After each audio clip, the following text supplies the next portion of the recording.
Hello दोस्तों, नमस्कार दोस्तों, कैसे हैं आप सब लोग। आई होप सब ठीक होंगे। आप देख रहे हैं गेम ऑफ जियोपॉलिटिक्स और जियोपॉलिटिक्स में एक न्यू डेवलपमेंट देखने को मिली है और ये न्यू डेवलपमेंट है इक्वाडोर से। इक्वाडोर में प्रेसिडेंशियल इलेक्शन के कैंडिडेट फर्नांडो वेलेवेंसियो का असैसिनेशन कर दिया गया है अननोन पीपल्स के द्वारा। ऐसा माना जा रहा है कि जब वो प्रेसिडेंशियल इलेक्शन के लिए इलेक्शन कैंपेन कर रहे थे उसी दौरान उनको गोली हिट कर दी गई है अननोन पीपल्स के द्वारा। और वो कहां पर थे? क्वेटो, जो वहां की इक्वाडोर की कैपिटल है, वहां पर रैली को फिनिश कर वो अपनी गाड़ी में बैठ रहे थे। तभी क्या हुआ, अननोन पीपल आए और अननोन पीपल्स ने उनकी जो हेड था उन पर गोली को हिट कर दिया, जिसके बाद उनकी डेथ हो गई है। और इसी को लेकर वहां की जो प्रेसिडेंट है ग्लोरोमो लेसो, उन्होंने ट्वीट भी किया है और कंडोलेंस दी है उनकी फैमिली को, और जिसमें बताया गया है किस तरह से वहां पर उनका असैसिनेशन हुआ है। इसी को लेकर वहां वर्ल्ड पॉलिटिक्स में घमासान मचा हुआ है। तो इसके बारे में जानेंगे और बहुत सारे आर्टिकल भी पब्लिश हुए इसके बारे में, और इसके बारे में जानेंगे, देखेंगे, समझेंगे वहां की हिस्ट्री, पॉलिटिकल सिस्टम, ज्योग्राफी, और ये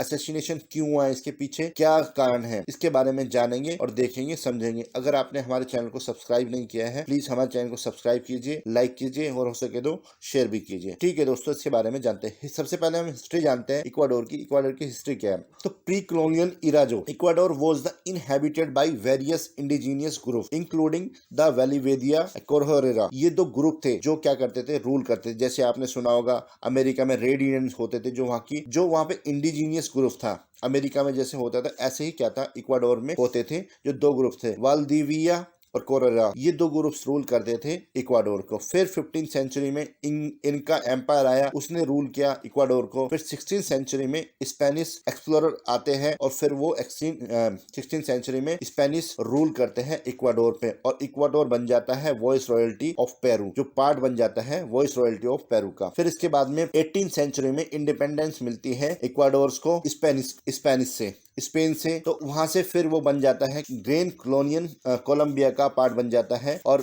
1830 में कंप्लीट इंडिपेंडेंस मिलती है इक्वाडोर को, किससे? Grain Colombia. ग्रेन कोलंबिया क्या है? तो ग्रेन कोलंबिया का मतलब है दोस्तों ग्रेट कोलंबिया, जो इक्वाडोर को उससे कंप्लीटली क्या मिल जाती है? फ्रीडम मिलती है। उसके बाद में वहां पर पॉलिटिकल इंस्टेबिलिटी देखी जा सकती है, और वहां पे फिर 19th सेंचुरी के आते आते वहां पर काफी पीस को मेंटेन किया जा रहा है अभी प्रेजेंट तक। तो ऐसा माना जाता है कि जो इक्वाडोर है वो अपनी, और ऐसा माना जाता है कि ये कंट्री काफी लिबरल है, तब से 19th सेंचुरी के बाद में काफी लिबरल है। और इसने डेथ पेनल्टी की जो पनिशमेंट थी 1906 में उसको कर्टेल कर दिया था। और ऐसा भी माना जाता है कि ये कंट्री, जो यहाँ पे एक माउंटेन पड़ता है, जो इसके बारे में हमने पीछे भी डिस्कशन किया और आगे भी डिस्कशन करेंगे, वो काफी ये स्पेस के काफी नजदीक मानी जाती है। और ऐसा माना जाता है कि अगर इस कंट्री में क्या किया जाए, स्पेस रॉकेट को लॉन्च किया जाएगा, तो दूसरी कंट्री के मुकाबले इस कंट्री में स्पेस के जो रॉकेट है सबसे पहले जाएंगे, क्योंकि ये कंट्री स्पेस के काफी नजदीक मानी जाती है। और ऐसा माना जाता है जो इक्वेटर है, यानी कि जो इक्वेटर है उसके नाम पे इस कंट्री का नाम पड़ा है। साथ ही साथ यहाँ की जो लिबरल सोसाइटी है उसको काफी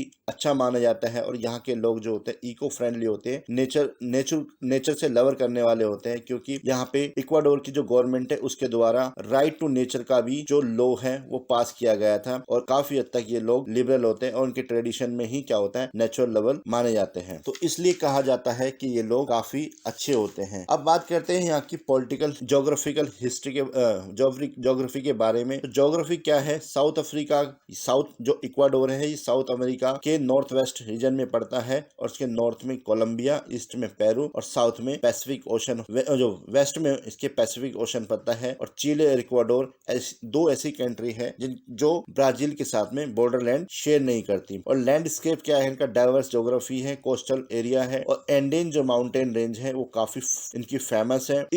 ईस्ट में इनके रेन फॉरेस्ट अमेजोन पड़ता है। और साथ ही साथ दोस्तों सबसे जो फेमस है इनका है गैलापागोस जो आइलैंड है, वो काफी फेमस है इक्वाडोर का, क्योंकि ये टूरिज्म पर्सपेक्टिव से भी काफी फेमस बना हुआ है। और इसे वर्ल्ड यूनेस्को, जो वर्ल्ड हेरिटेज साइट है यूनेस्को की, उसमें इसको इंक्लूड किया गया है। और माना जाता है कि दुनिया में अगर सबसे ज्यादा इक्वाडोर में लोग आते हैं तो वो गैलापागोस आइलैंड पर आते हैं, क्योंकि यहाँ की वाइल्ड लाइफ जो सेंचुरी है और साइंटिफिक रिसर्च है उसको लेकर ये काफी फेमस है, इसलिए लोग यहाँ पर विजिट करते हैं। तो ये काफी फेमस है, इसलिए कहा जाता है कि जो गैलापागोस आइलैंड है वो इक्वाडोर के लिए क्या है? गोल्ड है, जो काफी हद तक उनकी इकोनॉमी को बूस्ट करता है। इसलिए यहाँ पर टूरिस्ट आते हैं। और साथ ही साथ यहाँ पे जो इक्वाडोर में माना जाता है ऐसा कि यहाँ पे जो वोल्केनोज हैं वो भी काफी एक्टिव वोल्केनोज हैं, जिसमें गोलापैक्सी, चिम्बेराजो वो भी काफी फेमस है। और चिम्बेराजो के बारे में कहा जाता है कि ये, मैंने जैसे कि आपको बताया था कि चिम्बेराजो स्पेस के काफी नजदीक है। अगर यहाँ से आप रॉकेट को लॉन्च करेंगे तो स्पेस में सबसे पहले वो चला जाएगा। अब इसके बात करते हैं पॉलिटिकल सिस्टम के बारे में। तो पॉलिटिकल सिस्टम कैसा है यहाँ पे?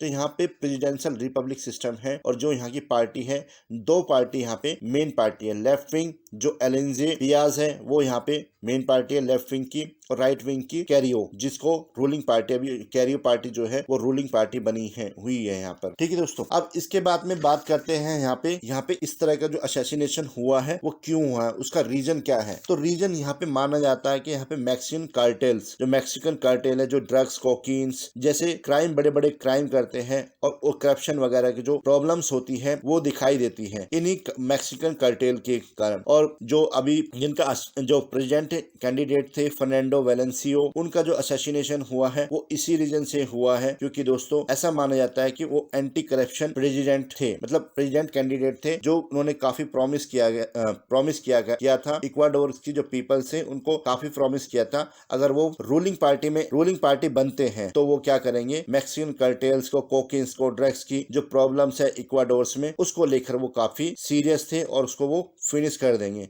जिसको लेकर उनका मोस्ट प्रोबेबली ऐसा हुआ होगा कि उसको लेकर उनकी क्या कर दिया है, असैसिनेशन कर दिया है। तो इस तरह से हम देख सकते हैं किस तरह से इक्वाडोर की हिस्ट्री, ज्योग्राफी, पॉलिटिकल सिस्टम और जो प्रॉब्लम्स थी उसके बारे में हमने देखा। अगर दोस्तों हमारा ये वीडियो आपको पसंद आए तो प्लीज लाइक कीजिए, सब्सक्राइब कीजिए, हो सके तो शेयर भी कीजिए। थैंक यू दोस्तों।